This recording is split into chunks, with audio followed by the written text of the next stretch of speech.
अस्सलामुअलैकुम वरहमतुल्लाहि वबरकातुहू। दोस्तों, कैसे हो आप सब? उम्मीद करता हूँ आप लोग बख़ैर व आफ़ियत होंगे।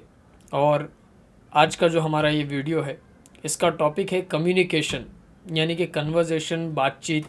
और जो वीडियो में हम बात करने वाले हैं वो इंग्लिश कम्युनिकेशन के बारे में करने वाले हैं कि इंग्लिश कम्युनिकेशन क्यों ज़रूरी है और कैसे वो आपकी पर्सनल और प्रोफेशनल लाइफ में जो है तो ग्रोथ के लिए हेल्प करती है।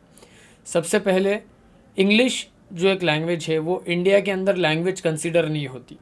इंडिया के अंदर वो एक एक्स्ट्रा स्किल के तौर पे जो है तो देखी जाती है कि अगर किसी इंसान को कोई काम बहुत अच्छे से आता है, वो बहुत ज़्यादा उस काम के अंदर माहिर है, उससे बेहतर वो काम कोई नहीं कर सकता, उस चीज़ में कोई फ़ायदा नहीं।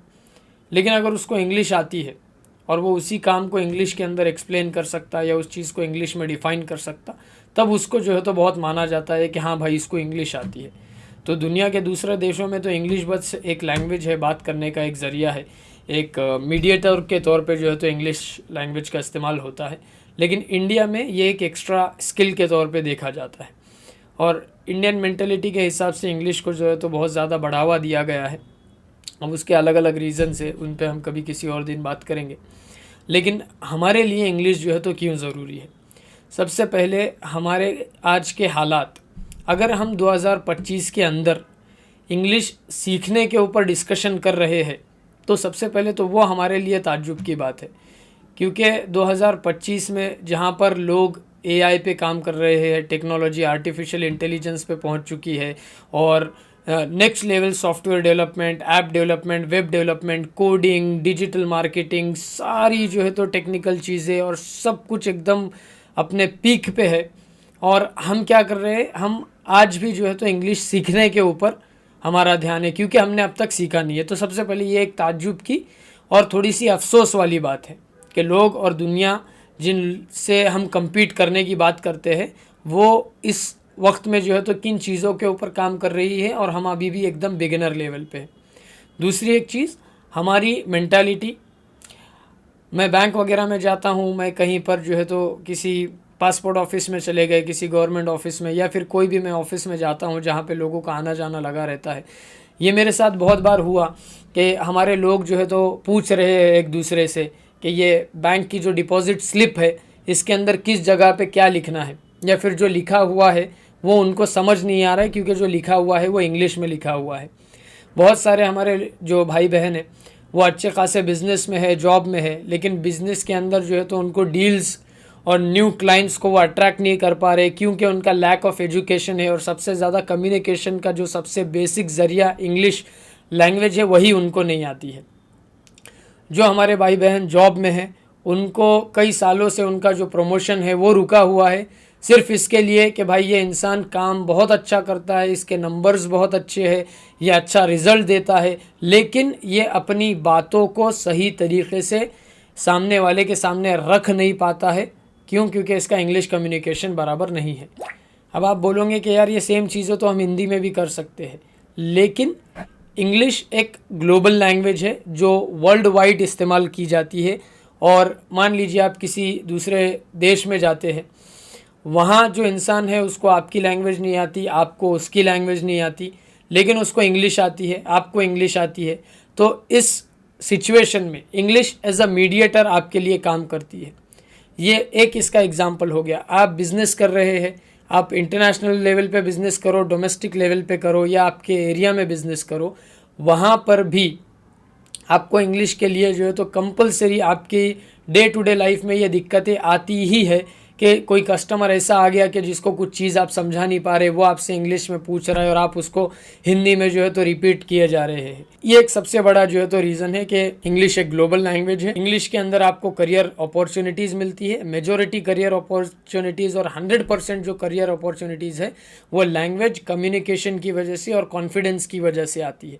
कि अगर आपको एक लैंग्वेज अच्छी तरीके से आती है, स्पेसिफिकली इंग्लिश, आप अपने ख़यालात अपने अल्फाजों के अंदर ट्रांसफ़र कर सकते हो इंग्लिश को ज़रिया बनाते हुए, तब आपके ग्रोथ के चांसेस बहुत ज़्यादा है हर तबके में।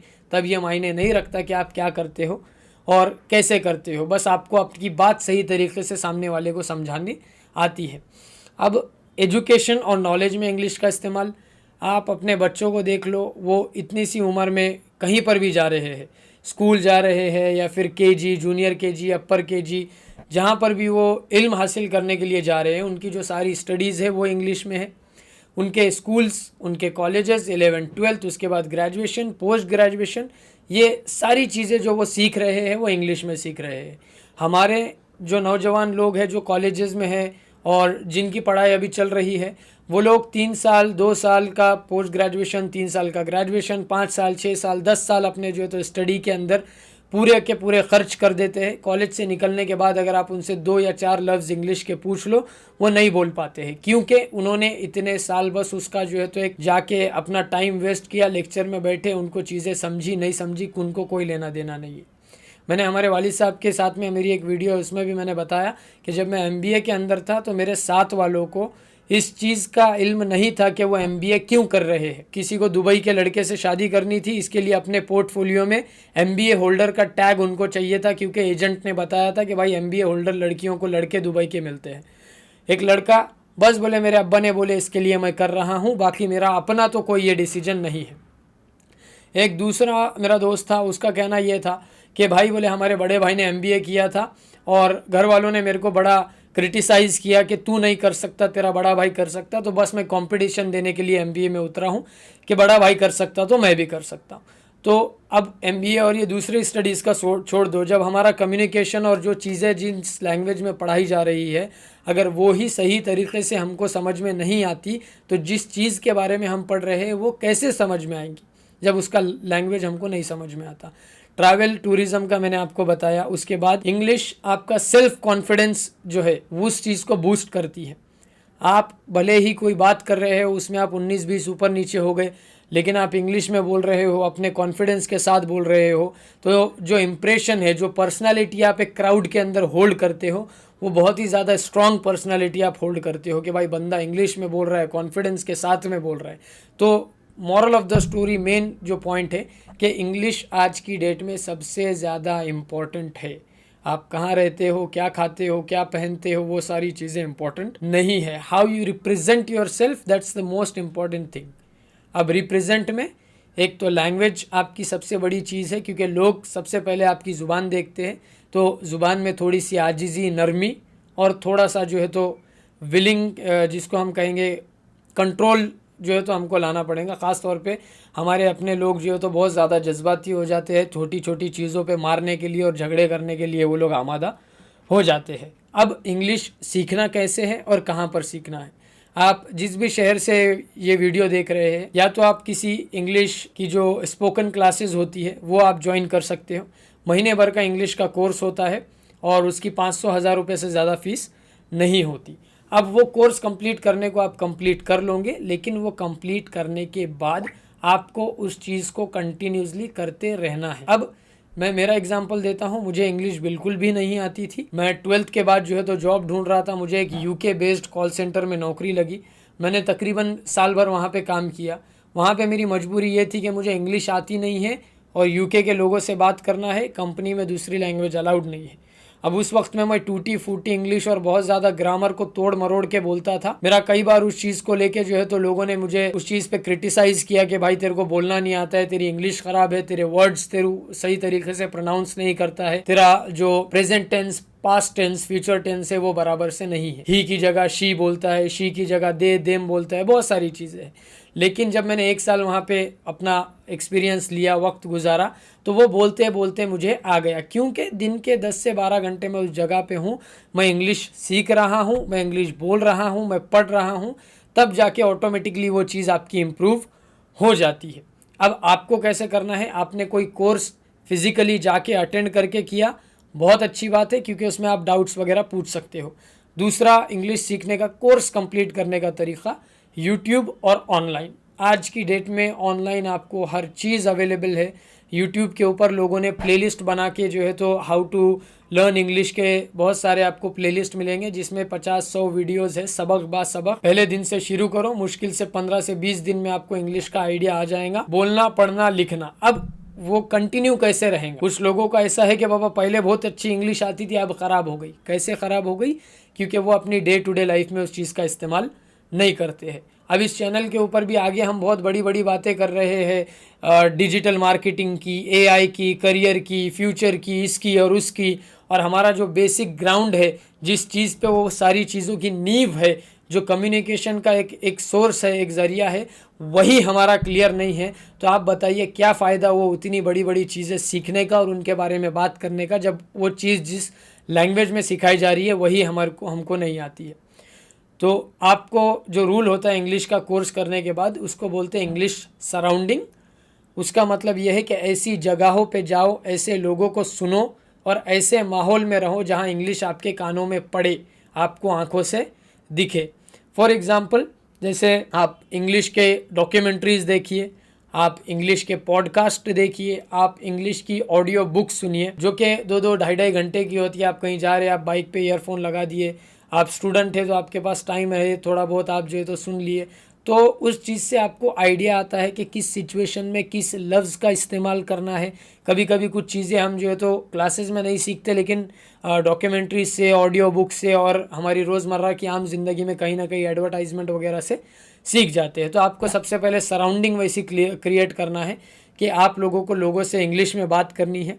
आपको नहीं आ रही है फिर भी बात करो, लेकिन उन लोगों के सामने जो आपके खैर ख्वाह है, अपना मजाक ना बने ऐसे। अगर आप किसी बाहर वालों के सामने इस चीज़ का इस्तेमाल करोगे तो हो सकता है कि हर कोई आपका जो है तो खैर खा ना हो और आपको वो क्रिटिसाइज़ करे, आपका मजाक उड़ाए। तो शुरुआत के कुछ दिन ऐसे लोगों के बीच में जो आपको जानते पहचानते हो, उनके सामने इंग्लिश बोलिए, टूटी फूटी बोलिए, गलत बोलिए, कोई मसला नहीं, कोई बात नहीं, वो आपको इस चीज़ में सही करेंगे। आपको लगता है आप खुद जो है तो इंटरनेट पे रिसर्च करके उसको सही कर सकते। आज की डेट में बहुत सारे एप्लीकेशंस हैं जिस पे आप टूटी फूटी इंग्लिश में बोलिए और आपको वो रिटर्न में सही इंग्लिश में जो है तो उसका रिजल्ट देता है। उसके बाद रीडिंग, राइटिंग, ये एक चीज़ आती है। रीडिंग में आपके पास पढ़ने के लिए हज़ारों चीज़ें हैं। आप जो फ़ोन इस्तेमाल कर रहे हैं, जिसमें आप ये वीडियो देख रहे हैं, उसके अंदर हर चीज़ इंग्लिश में है। उसको समझिए, उसको पढ़िए, उसको ज़ोर ज़ोर से बोलिए ताकि वो आपके भी कानों में पड़े। सेम ये अप्लाई होता है बुक्स के ऊपर। इंग्लिश की कुछ बुक्स मैं अपने डिस्क्रिप्शन में आपको दूंगा, आपको वो पढ़नी है और उन बुक्स को ज़ोर ज़ोर से जो है तो आपको अपने रूम में, अपने घर में पढ़ना है, ताकि जो आप बोल रहे हो वो आपको भी सुनाई दे। कई बार ऐसा होता है कि आप स्लो में, शांत में जो है तो उसको पढ़ते हैं, आपको वो पढ़ना भी आता है, समझ में भी आता है, लेकिन वो आप जो बोल रहे हैं आपको सुनाई नहीं देता। उसको ज़ोर ज़ोर से बोलिए ताकि आप जहाँ अटक रहे हैं वो गलती आप स्पीकिंग में ना करें, रीडिंग में करें तो फिर भी एक बार चल जाता। उसके बाद वोकेबलरी और ग्रामर के लिए जैसे मैंने आपको बताया कि डॉक्यूमेंट्रीज़, ऑडियो बुक्स और पॉडकास्ट इसका बेस्ट ज़रिया है जो न्यू वोकेबलरीज जो है तो उसमें आपके लिए खुलती है। अब वोकेबलरी क्या होती है, जिसको हम हिंदी में कहते हैं शब्दों का ख़जाना, या फिर उर्दू में हम कहेंगे कि लफ्ज़ों का ज़ख़ीरा। जैसे हिंदी में बहुत सारे अल्फाज है, उर्दू में बहुत सारे अल्फाज है, तो कौन सी जगह पे किस अल्फाज को इस्तेमाल करना है, कैसा उनकी कड़ी और चेन बना के उसको एक फ्रेज़ में बोलना है, इसको वोकेबलरी कहते हैं। जो लफ्ज़ों का आपके पास ज़ख़ीरा होता है, इससे वोकेबलरी आपकी इम्प्रूव होंगी पॉडकास्ट से, ऑडियो बुक से और डॉक्यूमेंट्रीज से। एंड आपके जो गोल्स है वो भी क्लियर होने चाहिए कि मुझे इतने इतने टाइम के अंदर जो है तो इंग्लिश सीखना है और उसके बाद आपको कम्युनिकेट करना है। क्योंकि देखिए हमारा जो तबका है वो अपना जो वक्त है वो हद से ज़्यादा उन चीज़ों में बर्बाद करता है जिसका कोई आउटकम नहीं है। मेरा पर्सनली मानना ऐसा है कि आप दिन में कोई भी काम करो, 5 मिनट के लिए क्यों ना करो, लेकिन उस चीज़ से आपका कुछ ना कुछ फ़ायदा होना चाहिए। अगर नहीं हो रहा है तो फिर वो चीज़ करके कोई फ़ायदा नहीं, वो वेस्ट ऑफ टाइम और आप ज़ाया कर रहे हो उस चीज़ को। तो इस चीज़ को ध्यान में रखते हुए हमने ये वीडियो बनाई कि आगे हम जो भी चीज़ों पे बात करेंगे, वीडियोस बनाएंगे, कोर्सेज़ बनाएंगे, वो सारी एक तरफ, लेकिन सबसे पहले हमको हमारी जो बेसिक चीज़ है उसको ठीक करना है, जो कि कम्युनिकेशन है। आज की डेट में बिना इंग्लिश कम्युनिकेशन के आप कुछ नहीं कर सकते, और उससे भी ज़्यादा आपके पास कॉन्फिडेंस चाहिए बात करने के लिए। आजिज़ी के साथ आप सही तरीके से फैक्ट और लॉजिक के बेस पे जो है तो जो डिस्कशंस है वो कीजिए। इसी के साथ हम हमारा आज का वीडियो ख़त्म करते हैं, और आप लोगों से एक रिक्वेस्ट है कि आप लोग मुझे सजेशंस दीजिए कि हमारे वीडियोस किन टॉपिक्स पे होने चाहिए, ताकि हम हमारे आने वाले वीडियोस उन टॉपिक्स के ऊपर बनाएं। जज़ाकल्लाहु खैर। अस्सलामु अलैकुम वरहमतुल्लाहि वबरकातुहू।